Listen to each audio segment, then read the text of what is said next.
apologies in advance. Didn't want to miss an opportunity, though, to deliver some important information to the community, urgent information to the community that needs to be delivered. I know some of you are streaming this on social media.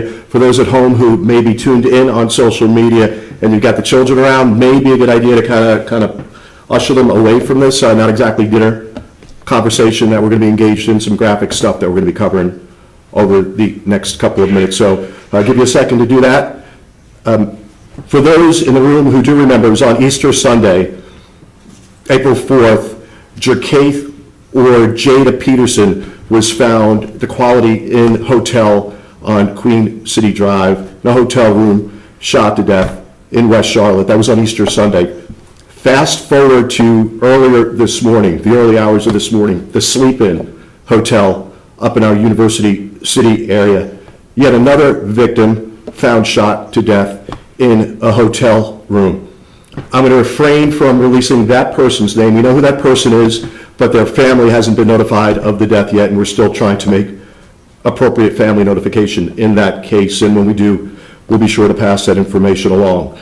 The reason why we're here this evening, late this afternoon, is that we've identified some pretty consistent similarities in both of those cases that we wanted to deliver and communicate this afternoon or this evening. Both of those victims, the one from Easter Sunday and the one from earlier this morning, both of those victims, trans women, transgendered women, both of them sex workers, both of them shot to death, both of them shot to death in hotels. And then naturally, the assumption would be these got to be connected, right? We don't know. We just flat out do not know at this point, but they're consistent enough when you have circumstances and similarities like that, that it's gotten our attention.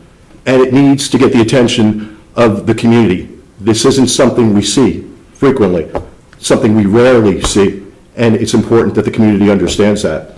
We've been working tirelessly, our detectives, nonstop to try to connect dots here, gather evidence, conduct interviews. That continues at this very hour. A lot of work going on behind the scenes, and we're going to continue to do that work. The most important thing that we want to get across and communicate this evening is information that we want to land loud and clear, especially with our LGBTQ community, especially members of those community who engage in sex work. They have to know that there is probably arguably never a more vulnerable time for them than tonight, until this person or these people, whomever it is that's involved and responsible for these cases, until they're apprehended, arrested, and charged. And again, we're going to continue to do that work. We need them to understand, though, that they have to really be hyper cautious, hyper vigilant in who they're engaged with, their surroundings. If they see anything suspicious, if they hear anything suspicious, they've got to immediately call 911. This is a very critical time right now. Until this person is apprehended or these people are apprehended, they are hyper vulnerable. So we wanted to get that out, communicate that. We'll be sure to keep everyone updated as things develop. We hope to have some developments in the not too distant future, and when we do, we'll be sure to communicate those publicly. I'm limited on what I can answer because there are a lot of moving pieces here. I'll do my best to get a couple of questions answered before we call it an evening. Anybody? Rob, a lot of times this work involves apps, a lot of app work. People are connected through different social media apps. Any specific app that may have been used at this time, or anything that you would address regarding social media connections like that? That's something that the detectives are working through as we speak to determine whether there was any kind of dating app, meetup app, or anything. We haven't been able to definitively say at this point, but everything's on the table when it comes to the leads that they're following, and I can't say that with 100% certainty at this point.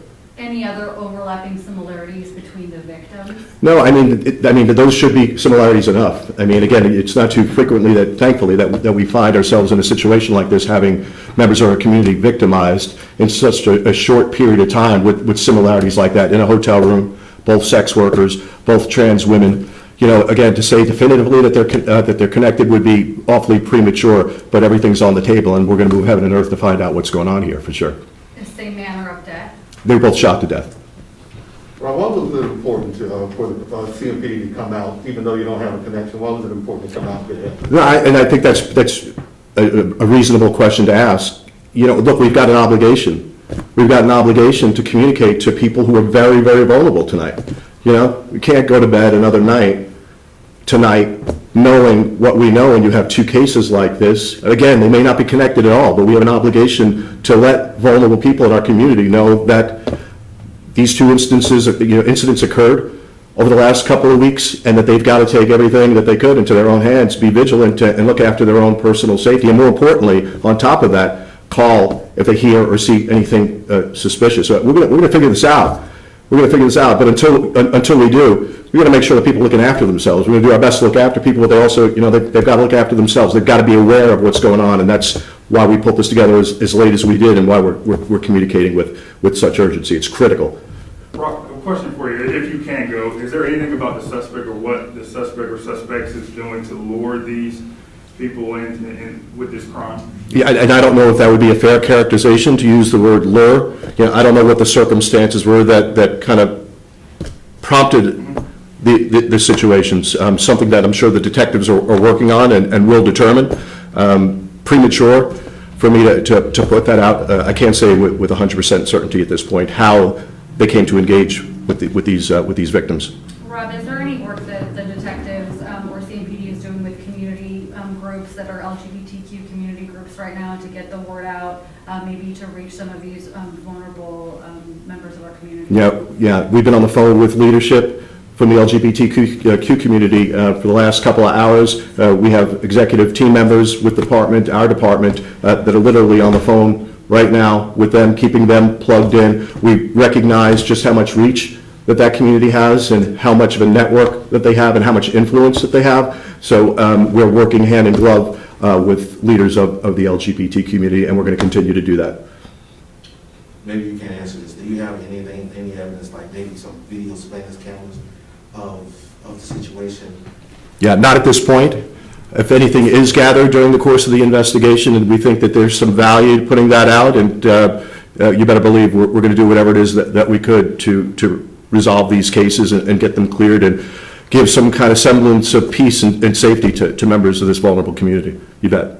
So right now, just two cases, but wanting to get that awareness out just in case there could potentially be more in this person targeting this community. Yeah, premature to say again if the cases are connected, but I think we'd be derelict. We would be short-sighted if we didn't get out in front and communicate directly to this community. And that's where we're hoping that you all come in with the influence and the reach that you all have in your respective affiliates and networks. So again, we implore members of this community, especially those engaged in that sex work, you gotta keep your heads up. You got to know who it is that you're engaging with, especially now. This is a very vulnerable time until this person or people are brought in, apprehended, and charged. Anything. If it doesn't feel right, if it doesn't seem right, you got to call 911 immediately. You just have to. I mean, it's a very, very vulnerable time right now. Rob, is there any similar cases in any neighboring jurisdictions or any other cases that maybe detectives are looking into throughout North Carolina or South Carolina? Yeah, we're working with partnering and neighboring agencies, and we're not just limited to that. Even here locally, we're working through everything to see if there's something along the line that could be connected to these cases. That there's something bigger here at play. That's all on the table. And look, this isn't the sky's falling kind of stuff. And rarely are we going to get out here and thump the lectern and provide this kind of urgent alert. We don't engage in the business of hyperbole. It concerns us when we see cases like this so close together with these kind of similarities, and we want the community to be just as concerned as we are. Were the two hotels kind of close in proximity? I didn't get you, man. Were the two hotels kind of close together?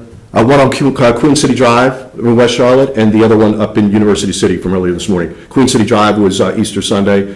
University City was early this morning. So there's some distance between the two, but it still doesn't detract from the fact that you've got these kind of similarities. I don't think it's got any kind of geographic boundary. This kind of thing.